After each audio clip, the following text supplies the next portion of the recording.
Throughout his playing career, Andrea Pirlo showed some of the best intuition on the soccer field that I've ever seen. Pirlo!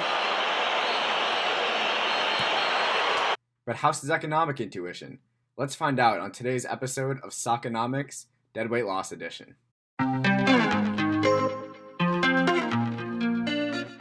Last year, Andrea Pirlo famously stated that Major League Soccer must change its stringent transfer policies and salary cap regulations in order to allow the league to compete with other major leagues worldwide.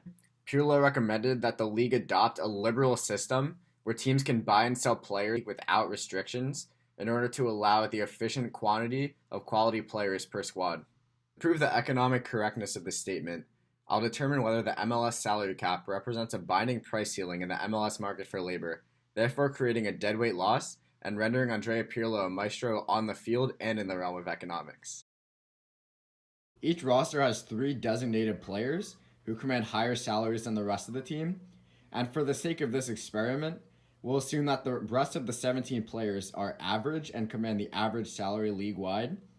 Therefore, the efficient price of an MLS roster would be $6,898,339, and the efficient quantity, or the required quantity, would be 20 players. Now, in the MLS, there is an official salary cap that is $504,375.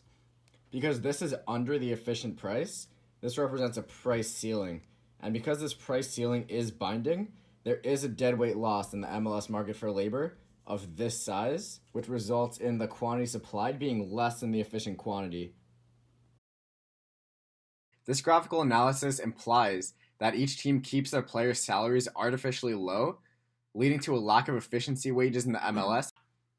Assuming wage is an accurate indicator of player quality, it is true that the MLS salary cap likely causes the lack of quality in the MLS compared to other leagues that operate more like a free market economy.